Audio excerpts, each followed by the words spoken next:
नमस्कार, सुप्रभात। आप देख रहे हैं खबर एचपी और समय हो चला है हिमाचल की 25 बड़ी खबरों को जानने का। तो आइए एक नजर डालते हैं 25 बड़ी खबरों पर फटाफट अंदाज में। इससे पहले यदि आप वीडियो को लाइक नहीं किए तो लाइक कर दीजिए और चैनल को सब्सक्राइब कर लीजिए। नए साल पर आउटसोर्स कर्मियों को लगा झटका। आईजीएमसी ने 132 कर्मचारियों को हटाया, यूनियन ने दी हड़ताल की चेतावनी। आईजीएमसी में आउटसोर्स पर तैनात 132 कर्मियों की सेवाएं समाप्त हो गई है। इसके विरोध में आज आउटसोर्स कर्मचारियों ने हड़ताल की चेतावनी दी है। इससे अस्पताल की स्वास्थ्य सेवाएं बुरी तरह से प्रभावित होगी। 132 आउटसोर्स कर्मियों की सेवाएं समाप्त करने के विरोध में यह अनिश्चितकाल हड़ताल करेगी। आउटसोर्स कर्मियों से जुड़ी यूनियन ने आज गेट मीटिंग में यह निर्णय लिया। मनीषा ने कहा कि इसको लेकर उन्होंने अस्पताल प्रबंधन से बातचीत करने का प्रयास किया, लेकिन उनका रवैया कर्मचारियों के प्रति नकारात्मक है, जिसके कारण उन्होंने कल से हड़ताल पर जाने का निर्णय लिया है। मैं उनके समर्थन में सभी आउटसोर्स कर्मचारी हड़ताल पर जाएंगे।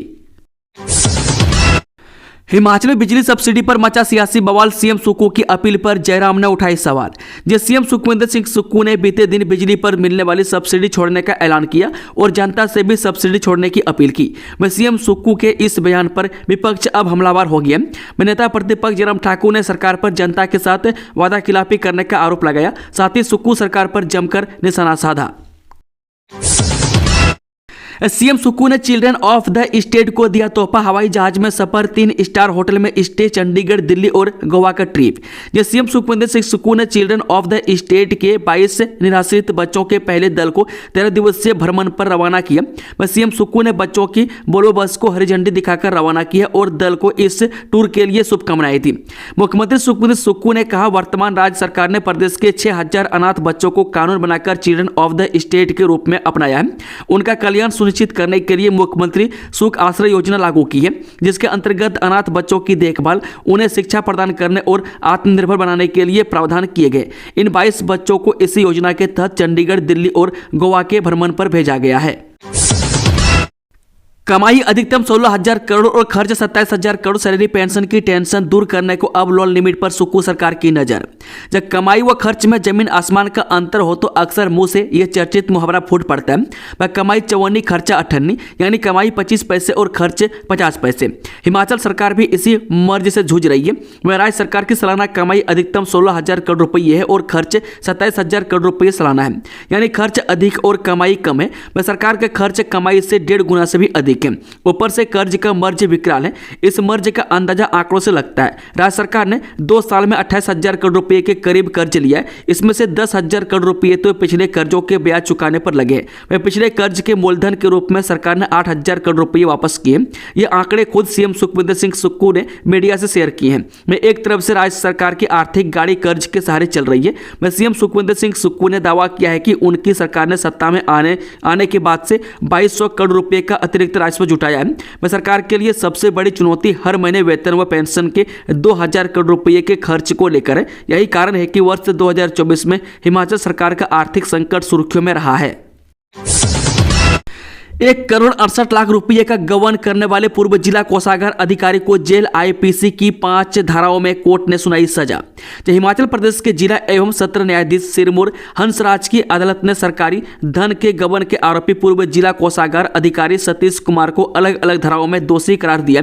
आरोपी ने नाहन में जिला कोषागार अधिकारी के पद पर रहते हुए 1,69,00,000 रुपये से अधिक के सरकारी धन का गबन किया था। अदालत द्वारा अलग अलग धाराओं में सुनाई गई सजाएं एक साथ चलेंगी। वह दोषी को कुल 5 साल की सजा सुनाई गई है। अदालत में मामले की पैरवी जिला न्यायवादी चंपा चुरील ने की है।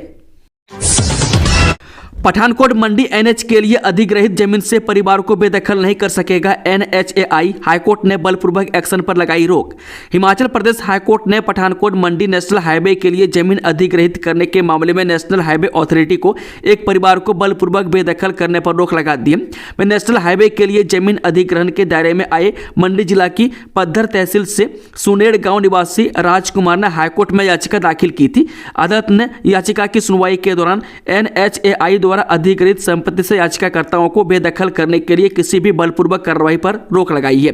बता दें कि याचिकाकर्ताओं का कहना है कि NHAI ने पठानकोट मंडी फोरलेन निर्माण के लिए उनके सारे मकान व भूमि का अधिग्रहण कर लिया गया है, लेकिन उन्हें पर्याप्त मुआवजा नहीं मिला है। यह भी कहा गया है कि उन्हें कानूनन पुनः स्थापित भी नहीं किया गया। इस पर मामले की सुनवाई कर रहे हाईकोर्ट के न्यायाधीश न्यायमूर्ति संदीप शर्मा के समक्ष NHAI ने बताया कि याचिकाकर्ताओं के खिलाफ भू अधिग्रहण के बावजूद उन्हें बेदखल करने के लिए कोई दंडात्मक कार्रवाई नहीं की जाएगी। हिमाचल सरकार ने 22 नई जल विद्युत परियोजनाओं के आवंटन के लिए मांगे प्रस्ताव। जब मुख्यमंत्री सुखविंदर सुक्खू ने बताया कि प्रदेश सरकार 22 नई जल विद्युत परियोजनाओं का आवंटन करने जा रही है। इनकी कुल विद्युत क्षमता 828 मेगावाट है। उन्होंने कहा कि इन परियोजनाओं में 6.5 मेगावाट से लेकर 400 मेगावाट तक की परियोजनाएं शामिल है। बेटियों ने रचा इतिहास, दिव्यांग महिला टीम T20 कप जीता, प्रतियोगिता के फाइनल में दिल्ली को हराया। हिमाचल प्रदेश के दिव्यांग महिला टीम ने राष्ट्रीय T20 प्रतियोगिता जीतकर इतिहास रच दिया। हिमाचल की टीम ने फाइनल मुकाबले में दिल्ली की टीम को मात दी।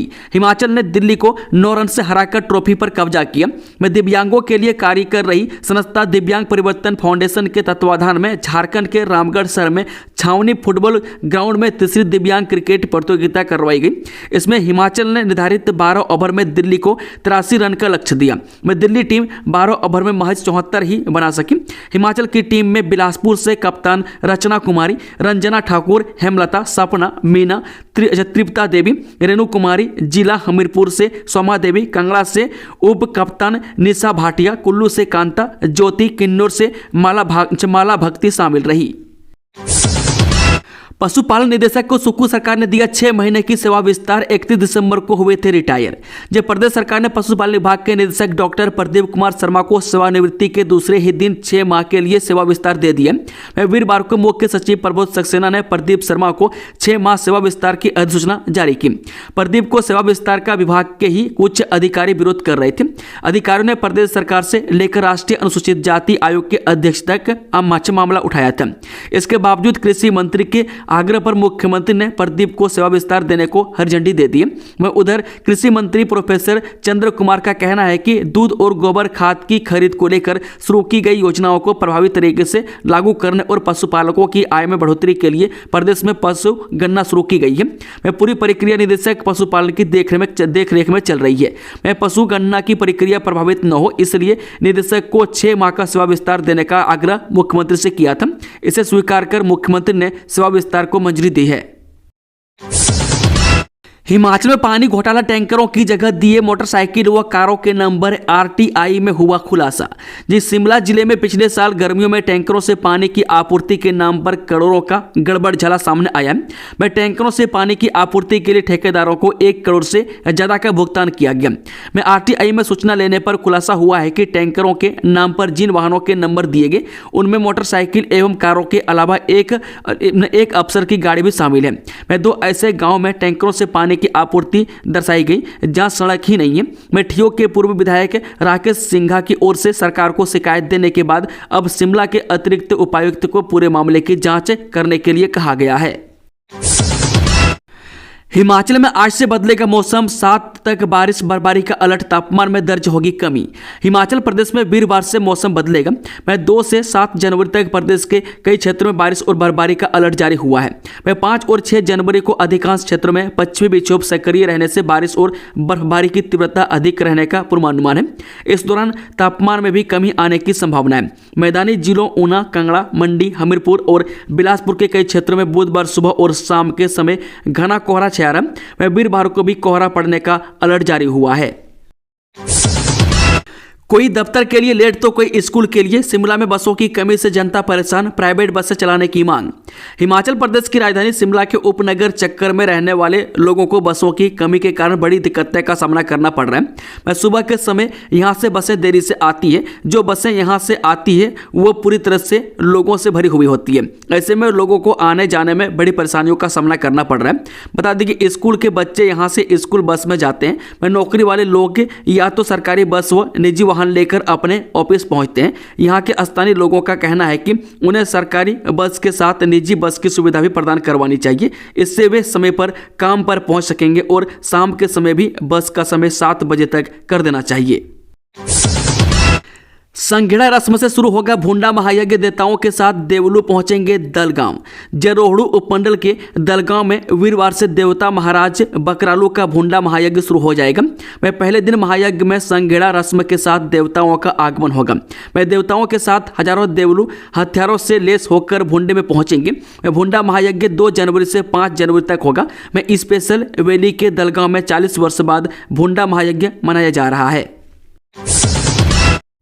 हिमाचल प्रदेश में 40 रुपये के लिए हत्या, इलाज के दौरान तोड़ा दम, पुलिस ने दर्ज किया मामला।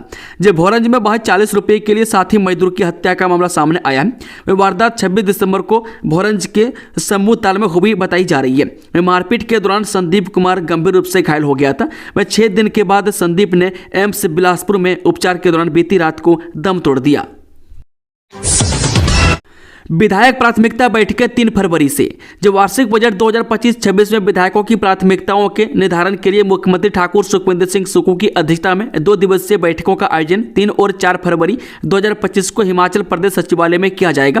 वह 3 फरवरी 2025 को पूर्वाह्न 10:30 बजे से 1:30 बजे तक कांगड़ा, किन्नौर और कुल्लू तथा दोपहर 2 बजे से 5 बजे तक सोलन, चंबा, बिलासपुर और लाहौल स्पीति जिले के विधायकों के साथ बैठक आयोजित की जाएगी। वह 4 फरवरी 2025 को पूर्वाह्न 10:30 बजे से 1:30 बजे तक शिमला और मंडी जिलों तथा अपराह्न 2 से 5 बजे तक ऊना, हमीरपुर और सिरमौर के विधायकों के साथ बैठक आयोजित की जाएगी। जारी रहेगी बिजली उपभोक्ताओं की ई-केवाईसी। जब प्रदेश में राजपत्रित अधिकारियों की बिजली सब्सिडी को बंद किए जाने के साथ घरेलू उपभोक्ताओं की 1 से ज़्यादा मीटरों पर सब्सिडी बंद करने के लिए बिजली बोर्ड ने विकल्प ढूंढ लिया। मैं बिजली बोर्ड पहले से यह कहता आया है कि लोगों से परफर्मा भरवाया जाए, मैं जिससे आसानी से साफ हो जाएगा कि उनके पास कितने बिजली मीटर हैं। इसके लिए परफर्मा में बोर्ड ने कुछ सवाल रखे, मैं जिनके उत्तर देते हुए उपभोक्ता अपनी पूरी जानकारी उसमें दे देगा। इसी विकल्प में बुधवार को यहां अपनाते हुए परफर्मा जारी कर दिया और मुख्यमंत्री सुखविंदर सिंह सुक्खू ने इसकी शुरुआत की है। इसके साथ यह भी तय हो गया है कि राजपत्रित अधिकारियों को फरवरी महीने का जो बिजली बिल आएगा वो बिना सब्सिडी के होगा। मैं इसे लेकर भी खूब माथापच्ची चली हुई है और सरकार की ओर से पत्र नियामक आयोग को भेज दिया गया है।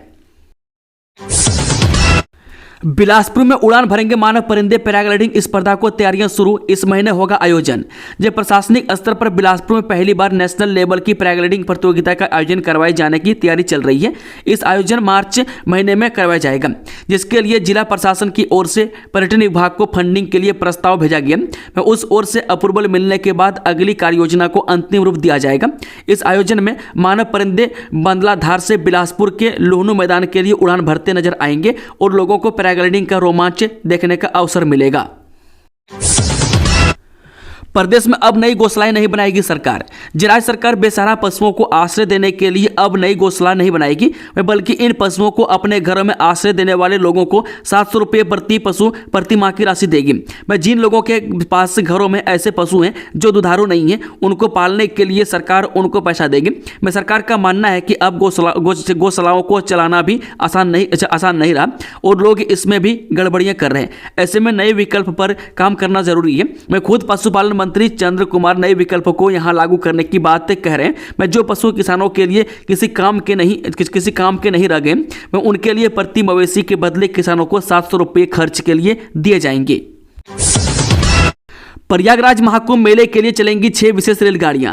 जो उत्तर प्रदेश के प्रयागराज में शुरू होने जा रहे महाकुंभ मेले में भाग लेने वाले श्रद्धालुओं के लिए रेलवे ने 6 विशेष रेलगाड़ियों की समय सारणी व तिथियां घोषित कर दी है। उत्तर रेलवे ने अंदौरा रेलवे स्टेशन से प्रयागराज के फाफामऊ रेलवे स्टेशन के बीच 17 जनवरी से विशेष रेलगाड़ियां चलाने का निर्णय लिया। अंदौरा रेलवे स्टेशन से पहली रेल सेवा फाफामऊ के लिए 17 जनवरी को जाएगी। दूसरी ट्रेन 20 जनवरी, तीसरी ट्रेन 25 जनवरी, चौथी ट्रेन 9 फरवरी, 5वीं ट्रेन 15 फरवरी तथा 6ठी विशेष ट्रेन 23 फरवरी को प्रयागराज के लिए जाएगी। साथ ही 18 जनवरी को श्रद्धालुओं को लेकर यही विशेष ट्रेन वापस ऊना के अंदौरा रेलवे स्टेशन पहुंचेगी। इसी तरह 21 जनवरी को दूसरी ट्रेन प्रयागराज से चलेगी। 26 जनवरी को तीसरी ट्रेन, 10 फरवरी को चौथी ट्रेन, 16 फरवरी को 5वीं ट्रेन तथा 24 फरवरी को 6ठी विशेष रेलगाड़ी प्रयागराज से श्रद्धालुओं को लेकर वापस अंदौरा पहुंचेगी। अंदौरा रेलवे स्टेशन से रेल सेवा रात 10:05 पर निकलेगी। वहीं ऊना रेलवे स्टेशन से 10:35 पर ट्रेन चलेगी। वहीं नंगल से यह ट्रेन 11 बजे निकलेगी तथा अगले दिन शाम को 6 बजे फफामाऊ रेलवे स्टेशन पहुंचेगी। इसी तरह वहां से यह ट्रेन रात को 10:30 बजे चलेगी तथा अगले दिन शाम को 5:05 पर ऊना पहुंचेगी और शाम को 5:55 पर यह अंदौरा रेलवे स्टेशन पहुंचेगी। यूजी शास्त्री के छात्रों को स्पेशल चांस, इस डेट तक भर सकते हैं परीक्षा फॉर्म। हिमाचल प्रदेश विश्वविद्यालय की ओर से बीए, बीएससी, बीकॉम शास्त्री के छात्र जो अपनी डिग्री पूरी नहीं कर पाए हैं उन्हें स्पेशल चांस दिया गया। में एचपीयू की कार्यकारी परिषद ने छात्रों की डिमांड पर इसे मंजूरी दी थी। इसमें छात्रों को स्पेशल चांस के लिए 10,000 रुपये फीस जमा करवानी होगी। वर्ष 2018-19 बैच के छात्रों को यह चांस दिया है। इसके लिए परीक्षा फॉर्म जारी कर दिए गए। वह छात्र इसके लिए 5 जनवरी तक परीक्षा फॉर्म भर सकते हैं। वह दरअसल काफी समय से छात्र इसकी डिमांड कर रहे थे। प्रमोशन से भर जाएंगे चीफ फार्मासिस्ट के पद। जो पशुपालन विभाग में सरकार आने वाले समय में 58 पदों पर चीफ फार्मासिस्ट के पदों को प्रमोशन के माध्यम से भरा जाएगा। इसके लिए विभाग ने लोक सेवा आयोग के परामर्श से नए भर्ती एवं पदोन्नति नियम जारी कर दिए। यह नियम संविदा पर नियुक्त कर्मचारियों के लिए लागू नहीं होंगे। इन सभी पदों को प्रमोशन के माध्यम से भरने को लेकर नियमों में परिवर्तन किया गया। मैं सीधी भर्ती में यह नियम लागू नहीं होंगे। मैं लिहाजा इस वजह से न तो आयु सीमा की कोई शर्त रखी गई है और न ही शैक्षणिक योग्यता की कोई शर्त है। विभाग में जो कर्मचारी नियमों के तहत इन पदों पर प्रमोशन के पात्र होंगे उनको प्रमोशन दी जाएगी। वे पशुपालन सहायकों में से ही मुख्य पशु औषधि योजक लगेंगे। ये अधिकारी ग्रेड 2 होंगे।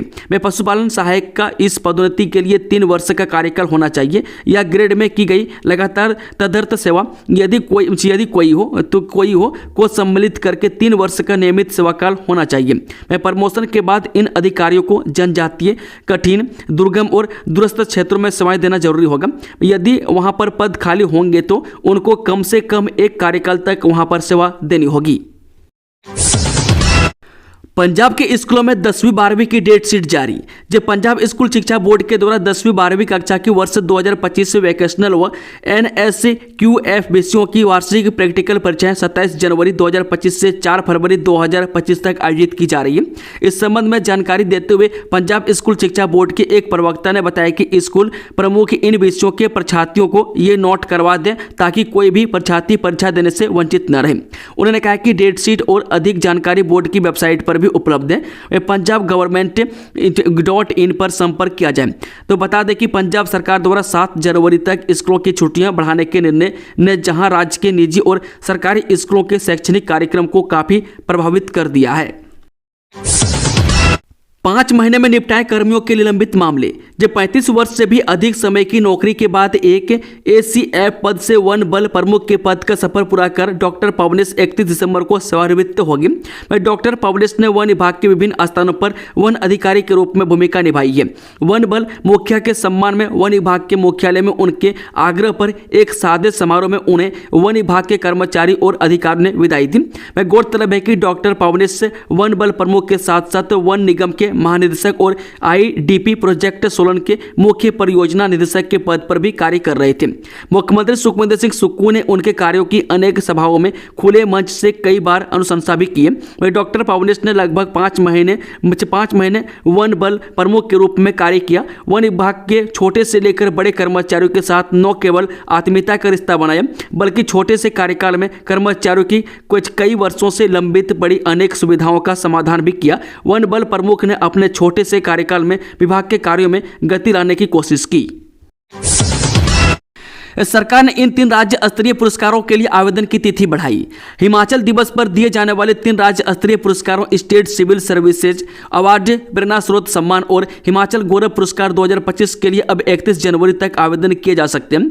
इस संबंध में सचिवालय प्रशासन की तरफ से सभी प्रशासनिक सचिव, विभागाध्यक्ष और जिला उपायुक्त को एक पत्र जारी किया गया। वे पहले उक्त 3 राज्य स्तरीय पुरस्कार के लिए आवेदन किए जाने की तिथि 31 दिसंबर 2024 निर्धारित की गई थी, लेकिन अब इसे 31 जनवरी तक बढ़ा दिया गया। ये राज्य स्तरीय पुरस्कार विभिन्न क्षेत्रों में सराहनीय कार्यों एवं सेवाओं के लिए प्रदान किए जाते हैं। लेक्चरर स्कूल न्यू केमिस्ट्री के 29 पदों के लिए 66 उम्मीदवार शॉर्टलिस्ट, डॉक्यूमेंट वेरिफिकेशन शेड्यूल जारी। हिमाचल प्रदेश लोकसेवा आयोग ने उच्च शिक्षा विभाग में लेक्चरर स्कूल न्यू केमिस्ट्री के 29 पदों को भरने के लिए उम्मीदवारों के डॉक्यूमेंट वेरिफिकेशन का शेड्यूल जारी कर दिया है। डॉक्यूमेंट वेरिफिकेशन 16 व 17 जनवरी को होगी। इसके लिए 66 उम्मीदवारों के नाम शॉर्टलिस्ट किए गए। इससे संबंधित विस्तृत सूचना आयोग की वेबसाइट पर उपलब्ध करवा दी गई है। 6 जनवरी तक बंद रहेगी झन्नीकर बडार सड़क के इन वैकल्पिक रूट का इस्तेमाल करे वाहन चालक। हमीरपुर जिला के भोरंज उपमंडल में झन्नीकर बडार सड़क पर यातायात 6 जनवरी तक बंद कर दिया गया। इस संबंध में आदेश जारी करते हुए जिलाधीश अमरजीत सिंह ने बताया कि झन्नीकर बडार सड़क दिम्मी के पास क्षतिग्रस्त हो गई थी। इसकी मरम्मत करवाने के लिए उक्त सड़क पर वाहनों की आवाजाही 6 जनवरी तक बंद कर दी गई है। इस दौरान क्षेत्र के वाहन चालक दिम्मी भरडू ढेरा परोल सड़क या पंजोत से धरियाड़ा कंजियान ढेरा परोल सड़क को वैकल्पिक रूट के रूप में इस्तेमाल कर सकते हैं। पुलिस को चकमा देकर अस्पताल परिसर से भागा चिट्टा आरोपी 1.5 घंटे बाद ऐसे किया काबू। जी बीएसएल थाना पुलिस द्वारा चिट्टे के साथ धराया गया आरोपी वीरवार शाम को नागरिक अस्पताल परिसर से भाग गया, जिसे करीब 1.5 घंटे की कड़ी मशक्कत के बाद पुलिस दल ने जाल बिछाकर दबोच लिया है। देर शाम को आरोपी को पुलिस ने अदालत में पेश किया, जहां से उसे पुलिस रिमांड पर भेज दिया गया है। 6 व 8 जनवरी को होंगे सिक्योरिटी गार्ड्स के 100 पदों हेतु कैंपस इंटरव्यू। JSIS सिक्योरिटी द्वारा पुरुष सिक्योरिटी गार्ड्स के 100 पदों पर भर्ती हेतु 6 जनवरी को उप रोजगार कार्यालय घुमारवी तथा 8 जनवरी को उप रोजगार कार्यालय श्री नैना देवी जी में कैंपस इंटरव्यू लिए जाएंगे। इंटरव्यू सुबह 10:30 बजे से शुरू होंगे। जिला रोजगार अधिकारी राजेश मेहता ने बताया कि चयनित युवाओं को 17,000 से लेकर 20,000 तक का मासिक मानदेय प्रदान किया जाएगा। उन्होंने बताया कि 10वीं कक्षा उत्तीर्ण युवा इन कैंपस इंटरव्यू में भाग ले सकते हैं। उम्मीदवार की न्यूनतम ऊंचाई 168 सेंटीमीटर व वजन 52 किलोग्राम होना अनिवार्य है। राष्ट्रीय खेल पुरस्कार 2024 का ऐलान। मनु भाकर समेत इन 4 खिलाड़ियों को खेल रत्न अवार्ड। खेल मंत्रालय ने गुरुवार 2 जनवरी को राष्ट्रीय खेल पुरस्कार 2024 का ऐलान कर दिया। डबल ओलंपिक पदक विजेता मनु भाकर और विश्व शतरंज चैंपियन डी गुगेश समेत 4 खिलाड़ियों को खेल रत्न अवार्ड दिया जाएगा। इन सभी एथलीटों को 17 जनवरी को मेजर ध्यानचंद खेल रत्न पुरस्कार से सम्मानित किया जाएगा। उद्योग मंत्री हर्षवर्धन के गृह क्षेत्र सिलाई को नगर पंचायत का दर्जा। सिरमौर में हुए 4 नगर निकाय। सिलाई क्षेत्र को सरकार ने नगर पंचायत बनाने की घोषणा की है। इस संबंध में सरकार की तरफ से अधिसूचना जारी कर दी गई है। बता दें कि सिलाई विधानसभा क्षेत्र प्रदेश के उद्योग मंत्री हर्षवर्धन चौहान का गृह निर्वाचन क्षेत्र है, वह यहीं से विधायक हैं। सरकार ने सिलाई पंचायत को नगर पंचायत का तोहफा दिया, लिहाजा यह जिला सिरमौर की दूसरी नगर पंचायत होगी। इससे पहले जिला में एकमात्र राजगढ़ को ही नगर पंचायत का दर्जा हासिल था। दोस्तों, खबरों का सिलसिला समाप्त होता है। अगर जानकारी पसंद आई तो वीडियो को लाइक, शेयर, चैनल को सब्सक्राइब जरूर कर लें और कमेंट बॉक्स में कमेंट करके बताएं कि आप न्यूज़ को किस जिले पंचायत से देख रहे हैं। Thank you, all the best. जय हिंद, जय हिमाचल।